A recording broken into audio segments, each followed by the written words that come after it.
Welcome back to Girls Sing the Podcast. We are your hosts today, Kaylee Judge. And I'm Michaela Daniels. Today we are talking about Sabbath, rest, what is the point, why we do it. I'm sure some of you have probably thought, I get stuck in my routines or I don't have time for this.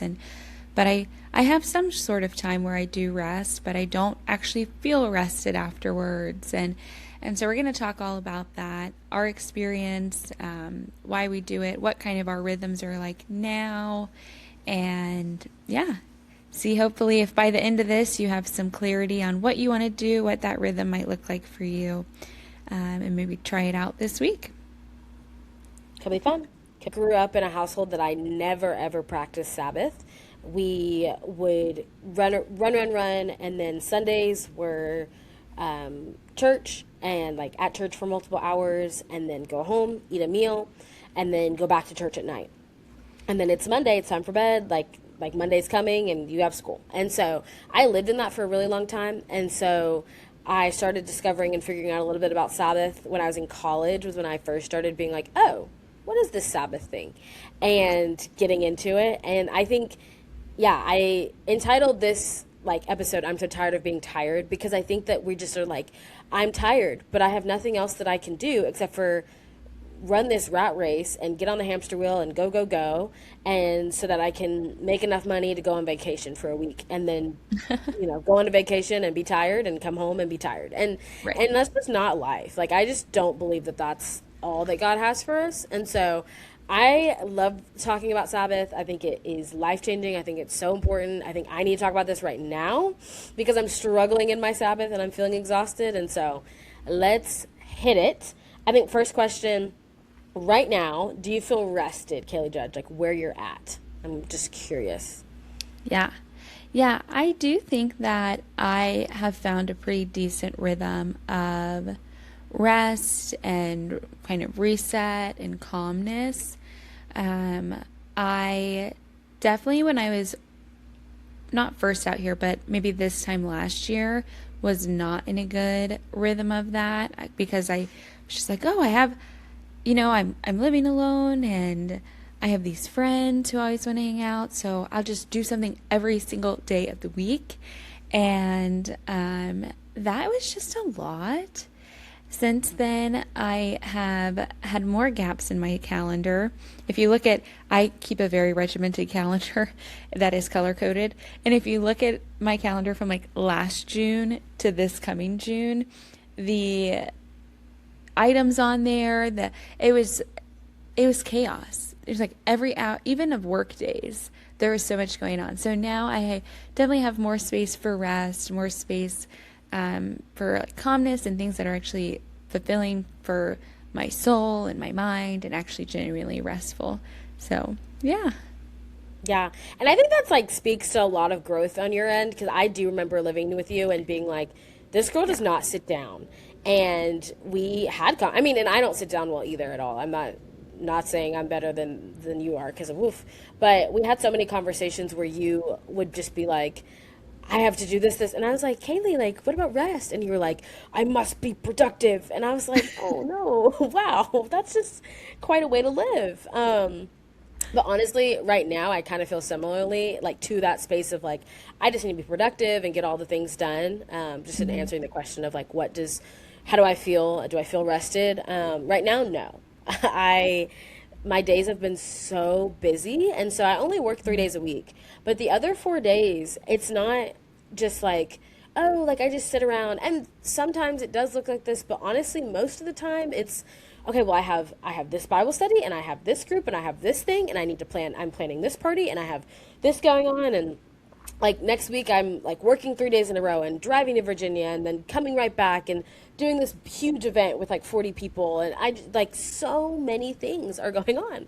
And then it's a bachelorette, and then after that is a wedding, and I'm so excited and I'm so grateful, and I'm so tired right now, and I'm like, man, I want to really rest well.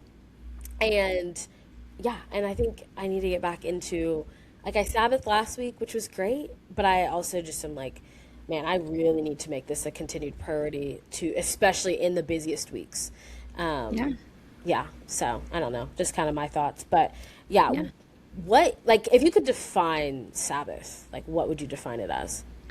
In a very simple way, I would say that the Sabbath is something that we do to rest spiritually, physically, or mentally. I probably approach Sabbath differently than some, obviously, because I'm a unique individual, and as is everyone. But for me, it's just things that are fulfilling for your soul, that help you feel rested and kind of reset, which I know is a very vague description, but is that kind of similar to what you'd say, or do you have a different take on what it is?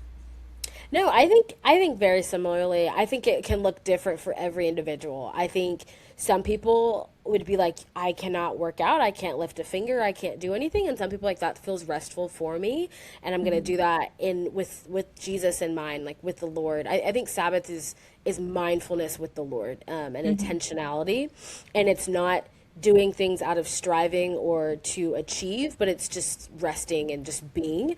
And so even just in like, I think with the what is Sabbath, there's the okay, what's the origin of Sabbath? And so Sabbath originally was like in the from the very beginning, like the two things that God like had prior to the fall, prior to sin entering the world, is work and rest. So like we know that those two things are from God because they existed prior to sin.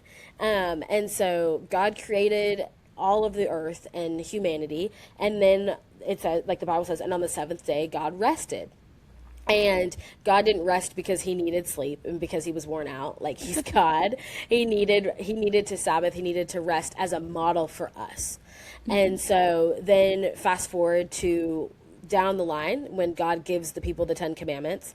In the 10 commandments, one of them is you shall keep the Sabbath. Like it is one of God's like holy laws that he requires of his people. And then fast forward to when Jesus comes onto the scene, where we see that the Jewish people are keeping the Sabbath like strictly and are very, very regimented about it, and to the point to where Jesus is performing miracles and is healing and doing amazing things on the Sabbath, and they're like, "What are you doing? How dare you heal someone on this day?" And so they were taking it to this place of extreme legalism and things like that. But I do know of people who are are Jewish who like currently practice the Sabbath and keep it, and they keep it in a very some of them in a very literal way. I know of a situation. One of my friends told me that where the Sabbath, like they would leave all the lights on because literally they believed that like turning the lights on and off is like work, and is like breaking the Sabbath and things like that. And so it's so interesting because I do think that in Jesus Christ, like there is freedom and that the Lord gives us freedom, but I do know that he calls us to actually practice and keep it. And it's not just like, oh, that was an Old Testament thing. That's old, it's like old news. And I know that because Jesus kept the Sabbath and he was an example in that. And so I think Sabbath is trusting God enough with the other work that you have, the other things you have going on in your life, trusting him enough to be like, I'm actually not going to do those things, but I'm still going to trust that those things can get done the other 6 days of the week, and trust that God is going to be with me and that I don't need to work on this day. And I'm going to instead give it to him and give my time and my priorities to him, to life-giving people, to life-giving things, and not to just work. So, which I think is something that as Americans, we really, really struggle in that. So, Yeah. but Yeah. I think that finding time of rest and stillness, whatever that may look like, becomes a lot easier when we have less to Sabbath from. If that makes sense. I think part of a big problem with people needing to find the time and make the time and all of this partly might just be you've never done it, so you've got to incorporate it into your schedule. And then part of it might be that you are truly just overextended. You have committed to too much stuff. You say yes to every hangout that comes on the calendar instead of being able to say, you know what, I, I have something every day this week. There's no way I'm going to have energy for that. And part of the Sabbath, which I know I say that, and obviously sometimes we're in a place of life where you're like, there's everything on my plate is like, I cannot get it off. I have work, I have kids, I'm doing school part time at night, and I'm married, and there are things that legitimately you're pretty booked up, but working on making it a priority, even if it's just like a Saturday from wake up to lunchtime, or it doesn't need to be this whole, oh, every Sunday all technology's turned off, and I'm gonna spend the whole evening in prayer. Like, it doesn't need to look like that. Like Michaela was saying, it's not this legalistic type, you have to do it this specific certain way, but make it and incorporate rest into your life. Will not only help you, but it will help you show up for all of these obligations that you have, because your soul is restored with God, and it's not running on fumes of coffee and 5 hours of sleep. And when I first learned about the Sabbath, I was also in college like Michaela, and I thought to myself, I need to rest so I can do more. Because then if I'm rested, I'll have more energy to get even more done. And as I was thinking more about it, I was like, maybe we're supposed to rest so we realize we don't have to do more. So we come to terms with the fact that it's not about how much we get done. It's not about how quickly we can achieve and accomplish, but how we do it, how we show up for people, how we love those around us. And I'll tell you something, if I'm not rested, if I have not been talking to God recently, I show up pretty horridly to the people around me. They're not getting too much great love. So I'm sure those around you would appreciate if you would make some time for rest and time with God, just as much as you would find it beneficial for yourself. Yeah, absolutely. That's such a good point, man. And honestly, I'm sitting here convicted in that of I am at max capacity and I'm like, okay, well, I just need to rest so that I can do all these things better and do them well. And it's like, actually, is the question that I need to rest to do them better, or do I need to rest and maybe take some of the things off of my plate, which is so Yeah. hard. And I'm like, I don't even know what that looks like. I don't know if I could. I don't know how to do that. And there's so many like questions in my brain swirling around of, man, how do I want to love the Lord and I want to just like be with him, right? But also I can't be with Jesus. Um, well, I can be with Jesus all the time, but like I also like can't just be like my life is a Sabbath. Like no, Right. like work is real and work is necessary, and we are called and created to work, but also where's the balance? And I think I'm struggling in the balance, and I'm struggling in the space of I want to do everything, and I want to see everyone, and I want to please everyone and show up, and yeah, which is so hard because man, life is so full. There's so much to do. But also it's like, wait, but there's also like so much of the Lord to worship, you know? Yeah. Yeah. That was a good line right there. So much of the Lord to worship, so much to do, but so much time we could spend with God too.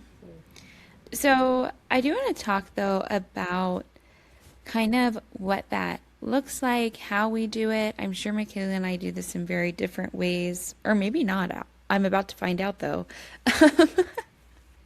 So do you want to share kind of what that looks like, what you do, if you do it on a certain day or a certain time, and all of that good stuff? Yeah, that's a great question. I think so. For starters, like I said, when I was in college, was when I was like, wait a minute, we actually like my family. My parents are some of the most godly people I know. Love Jesus. Some of the busiest people I know, and I've said this to their face. This isn't anything that I'm saying behind their back to the world on a podcast. We've had this conversation that I've been like, guys, I love y'all, and I love the way I grew up, and I love that grew up knowing Jesus. But we actually didn't do this. And I was convicted through it because this very popular book that I cannot recommend enough came out around the time I was in college called The Ruthless Elimination of Hurry by John Mark Comer. And it's red cover hardback, and it's phenomenal. And he just talks about these very, very practical but hard ways to disconnect and disengage with the outside world in order to reconnect our hearts and our minds and our lives with the Lord. And so he has a lot of things in there. And honestly, I've been thinking about rereading it recently because I'm like, I need to get back into that mindset and that space of living unhurried. But that was kind of for me, that was my foundation of, man, how do I do this well? And so for me, what it looks like in college too, which is so funny because I was so busy in college. When I first started instituting this in my life, I would be like, okay, I'll do this from like 12 to 6. I'll do 6, because I had to study so much. I had so much on my plate. So I couldn't always necessarily just take a full day. And so in college, I would, no phones, trying to turn off the phones, turn off the noise. And I would watercolor a lot, which is like just funny because I don't do that now, but I'm like, maybe I should do that again. But I would just spend time because I wanted to do something with my hands. I couldn't just sit in silence and be just looking around. Like that's not like that for me, that's not how I am able to engage well with the Lord. And so I wanted to do something with my hands. And so I would paint in watercolor. And sometimes, I'd have girls come into my dorm and we'd have fruitful conversations. And I'd be like, yeah, like I'm Sabbathing today. And would just talk, or we'd play worship music or sit in silence together. Or it would just be me and the Lord. And now that what it looks like is because of what I do, sometimes I work on Sundays. And honestly, Sundays are busy days for me. I get up and I spend hours at church and I serve and do all these things. And so I kind of decided that for me, Sundays are not Sabbath days because it's like there's a lot of productivity and work that goes into my Sundays for me personally. And so I typically am off on Mondays because I have my Bible study on Mondays. And so this is newer that I've been like, you know what, let's try and start making Mondays the days that I'm like really genuinely resting. And so I will get up and again, like very much trying not to be on my phone.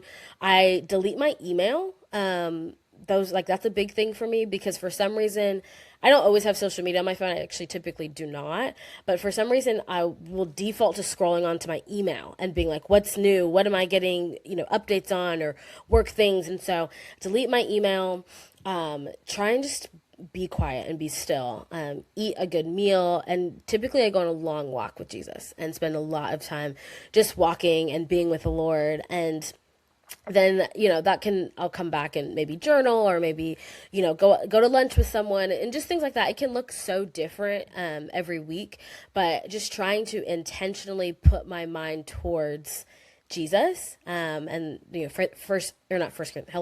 Colossians 3 of like setting my mind above on the things that are above, continuously going back to Jesus, going back to who he is and not all the things that I have to do and all the work that I need to do. So that's kind of essentially what it looks like. I'm curious if I need to recraft it in my brain because I'm like, maybe, I don't know. Just as I'm like, I need to feel rested and be rested in my weeks, but we'll see how that might evolve. But what about you? Yeah. Most of the time so similarly, I do not do Sunday as like my restful day, because we have church and then usually I'm meal prepping for the week, doing laundry, just kind of tasks and wrapping up whatever I need to before Monday begins. So Saturdays I really try to protect and just do things that are fulfilling. I love a slow Saturday morning. Just one of my favorite things is to sit near a window, watch the sunrise, and drink a cup of coffee, like in silence, just staring outside. I don't know if y'all have ever just sat and stared outside. It might be one of my favorite pastimes. I'll be so for real. Especially with a coffee in hand. That really can't be beat. I generally will try to do something outside. It's a little bit hard here in the desert, like in the summertime, because you don't really want to be outside because it's so uncomfortable. But it just is, for me, something where start slow, start quiet, and then fill the day, or maybe not fill it, but have one or two things throughout the day that are restful, love being in nature, like going on a walk, going on a hike, and then having something with people, sharing a meal, sharing a coffee, inviting them on the hike or walk or whatever it is, and just enjoying time with people that I love or just in creation. And that brings me so much down to earth. I actually yesterday forgot my phone. This has happened multiple times on a Saturday. Like I'm going somewhere, usually on a hike or something, and I forget my cell phone, which Haley, isn't maybe the safest, but I don't realize it until I'm like way far from my house. So, anyways, I don't know if anyone feels comfortable not having their phone while they're in nature, but if you have the ability to somehow do that or sit outside and have all the technology inside, whether you're at the pool or at a park or something like that, would recommend because, like, even if you have that reflex, like, grab your phone to check your text, to check your email, or just like scroll, I feel like I'll do that sometimes. I'm just like, need something to do with my hands. If it's quite literally not an option because your device is not there, I think a lot of it that comes down to it is that I need to find ways where I am forced to be present. And a lot of that comes down to being outside or spending just quality time with people. So that's what I love to do. Usually it's on a Saturday, but because that's just what works best for me. At least, like when I was in college, I would do Saturday at noon to Sunday at noon. And that worked out pretty well for that time of my life. But it can look all sorts of ways. Whatever fits into your schedule to where you actually do it, I think is the best option. So, whatever that looks like, do that. no, I absolutely fully agree. I love the space of like it's practical, it's easy. It's not hard to be able to actually just do this. It doesn't have to be crazy. It doesn't have to be crazy. It really can just be this beautiful place of, I'm going to just be with God. And I love to view being with God as this adventure and this space of Him bringing me into peace and Him walking me just so well and beautifully into just safety and freedom. Think of Sabbath as freedom with God. Of okay, like I have work and I have my regiment and I have my schedule and I have the things that I need to do. And think of Sabbath as today I have freedom to do whatever and wherever the Lord takes me and whatever that can look like. And being with people, being at a coffee shop, engaging. The concept of just looking around and being like, man, look at God's people. Look at these people that God created and what He's done and what He's doing, and that all these people have individual lives and so many things going on. And Sabbath is such an opportunity to get your eyes off of yourself. And I think it's so important that we do that often, that we often gaze not on us and not gazing at ourselves, and very often gaze at Jesus and look at Him. And we see that Jesus is such an example of the Sabbath and such an example of rest. So often in the Gospels, we see that He just gets, and I've said this before, He just will get up and the disciples are looking all around and Jesus is off with the Father. And it wasn't this beautiful, perfect, I need to set up and this time with God. It's like, no, let me just be with God and whatever that can look like, and get away and also engage with His people. And it causes us to get to love Him more and see Him more. And I love the concept of like eating a good meal on a Sabbath day, of Yeah. sharing a meal. And I think it's so important. Yeah. I feel like some people might be listening to this and thinking, oh, well, I do fulfilling stuff on Saturdays, or I do it on Fridays, or whatever your day is off. And I do go for walks and I do meet up with my best friends or my family and we have great conversation. And maybe that is kind of your Sabbath, but you've not yet invited God into it.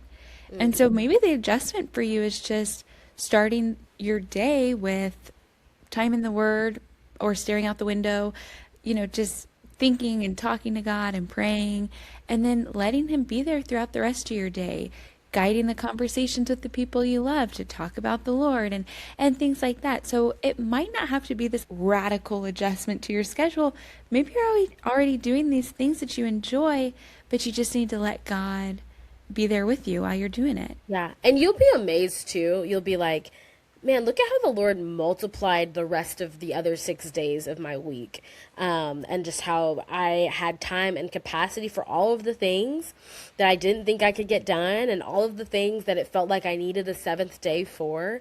It's just beautiful when you get to when you get to obey God, when we obey God, when we do what He asks of us, we see the rewards and the fruit of it, and that it's not to constrain us. It's not to oh, because He's this God that just wants to control us and for us to be His robots. No, it really is for our good, and for His glory. And I just like, I want you to sit in that and to just remember that what the Lord calls us into always genuinely like benefits us in our lives. And even if it's not the hard, even if it's not the easiest thing, it can be hard, and it's like, this is so contrary to my nature, that's okay, because in that, God wants to meet you, and He wants to just do a work in your life and give you peace and rest.